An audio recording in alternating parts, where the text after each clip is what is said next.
Hello दोस्तों and नमस्कार। पिछली वीडियो में हम लोगों ने रियल नंबर के कुछ इंट्रोडक्शन पार्ट को कवर किया, उसी को आज कंटिन्यू करते हैं। तो अगला होता है परिमेय संख्या, यानी कि इसका अंग्रेजी नाम होता है रेशनल नंबर। तो परिमेय संख्या कहते किसको है, सबसे पहले इसे समझना। तो वैसी संख्या परिमेय संख्या कहलाती है जिसे पी बटे क्यू या तो अतार्थ अंश बटे हर के रूप में लिखा जा सके, यानी कि जो पी बटे क्यू अतार्थ अंश बटे हर के रूप में लिखा जा सके उसे क्या कहते हैं, परिमेय संख्या कहते हैं। और ध्यान रखना है कि जहाँ पी और क्यू क्या हो, पूर्णांक हो, क्या हो, पूर्णांक हो। जहाँ पी और क्यू पूर्णांक हो, Q does not equal to zero रहना चाहिए, यानी कि क्यू इसको पढ़ते हैं डज नॉट इक्वल टू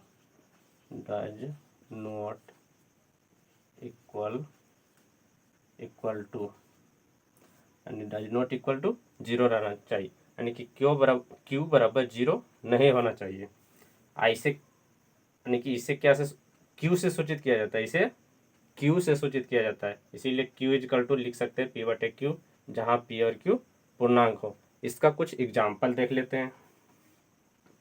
तो एग्जाम्पल में क्या हो जाएगा, जो पी बटे क्यू यानी कि बटा के रूप में हो, जैसे हो गया 2/3, 4/5, माइनस में हो जाएगा 4/6, 8/3 या 5, यानी कि इस तरह से जो रहेगा उसको क्या बोलते हैं, परिमेय संख्या। तो आगे देखते हैं हम लोग।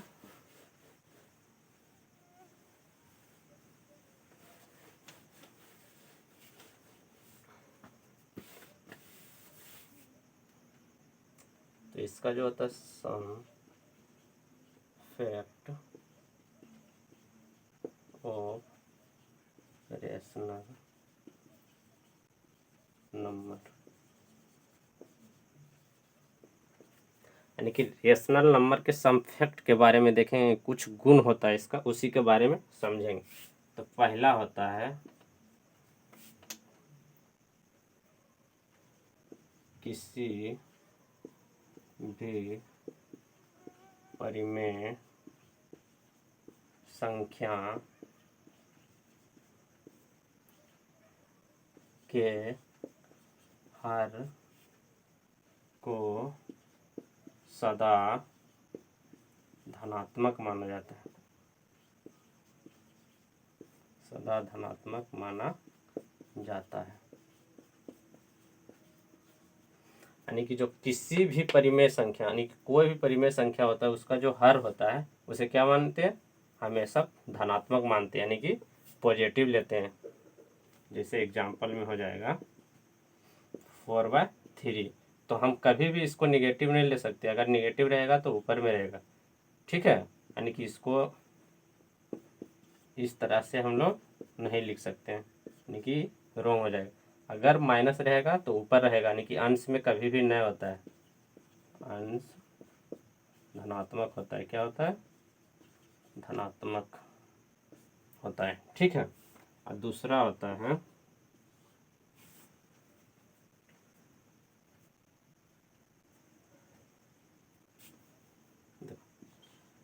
पी बटे क्यू इजकल टू क्या होता है, परिमेय संख्या, पी बटे क्यू इजकल टू परिमेय संख्या। अगर हम लोग इफ क्यू इजकल टू ले लिए 1, कितना ले लिए 1, तो यहाँ जो p बचेगा वो क्या हो जाएगा, पूर्णांक संख्या। कौन संख्या, पूर्णांक हो जाएगा। जैसे में यानी कि एग्जाम्पल में हम लोग समझते हैं,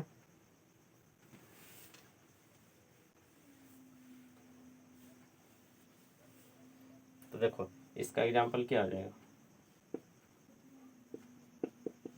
जैसे लिखें 4/1, तो यहाँ यानी कि ई हो गया p बटे क्यू के रूप में, तो यहाँ जो है q इजिकल टू 1 है, q इजिकल टू 1, तो इसको हम लोग सिर्फ लिख सकते हैं 4, जो कि क्या है, पूर्णांक संख्या है। कौन संख्या है, पूर्णांक संख्या।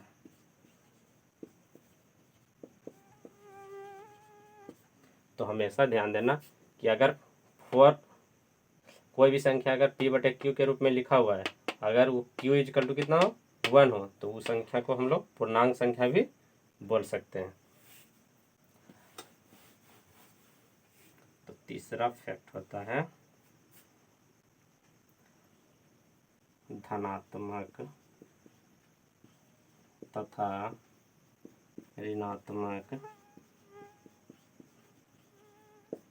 परिमेय संख्या।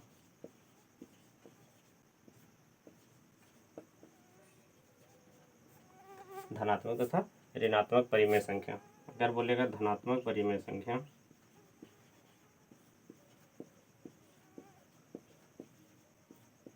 तो धनात्मक परिमेय संख्या हो जाएगा P/Q पॉजिटिव में। अगर बोलेगा ऋणात्मक परिमेय संख्या ऋणात्मक परिमेय संख्या तो ये हो जाएगा निगेटिव यानी कि -P/Q। और जब दोनों का सम करेंगे, अगर दोनों का सम करेंगे तो क्या हो जाएगा P+Q यहाँ प्लस यानी कि P/Q तो जो कि 0 हो जाएगा। अगर दो को परिमेय संख्या का जोड़ शून्य हो जाएगा तो वो दोनों परिमेय संख्या एक दूसरे के ऋणात्मक होती है, यानी कि वो दोनों परिमेय संख्या क्या होता है, एक दूसरे के ऋणात्मक होता है। तो अगला हम लोग देखते हैं, चौथा फैक्ट होता है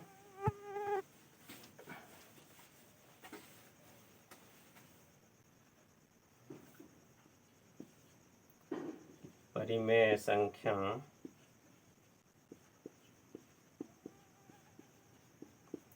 जोड़ घटाव तथा जोड़ घटाव गुणन तथा भाग की प्रक्रिया में सम्मिलित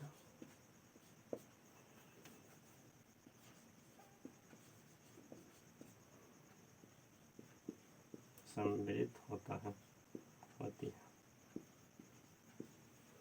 देखो यानी कि परिमेय संख्या जो होता है जोड़ घटाव गुणा तथा भाग यानी कि चारों प्रक्रिया में सम्मिलित होती है। तो सम्मिलित पता नहीं आप लोग समझ पा रहे हैं कि नहीं। देखो सम्मिलित के बारे में कुछ बता देते हैं। यानी कि सम्मिलित बोलेंगे जब सम्मिलित, पहले जोड़ का देखते हैं। देखो अगर दो को परिमेय संख्या को जोड़ कर रहे हैं, अगर फिर परिमेय संख्या चला है तो हो जाएगा परिमेय संख्या का सम्मिलित है। अगर जैसे -5 + 3 ली, -8 + 3 लिए तो इसका हो जाएगा -5 जो कि ई भी है परिमेय संख्या। अगर दो परिमेय संख्या का जोड़ फिर परिमेय संख्या चला है मतलब कि वो सम्मिलित है। अगर उसी तरह घटाव में लेंगे तो देखो -5 -8 है, फिर घटाव में लेंगे -8 तो ये कितना हो जाएगा -16 जो कि ई भी एक परिमेय संख्या।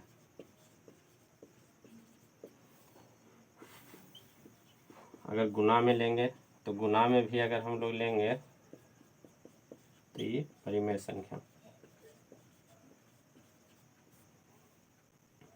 उसी तरह से अगर हम लोग भाग में भी ले रहे हैं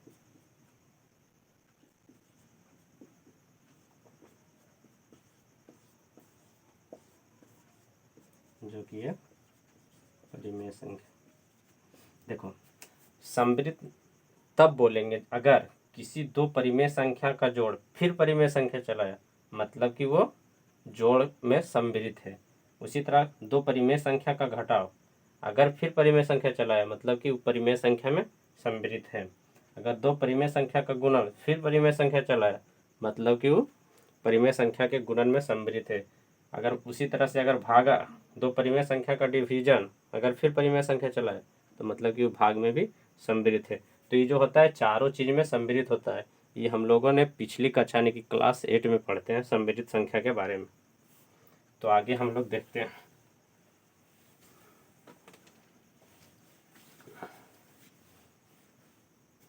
अगला होता है दो परिमेय नहीं परिमेय संख्या का संख्या रेखा पर निरूपण।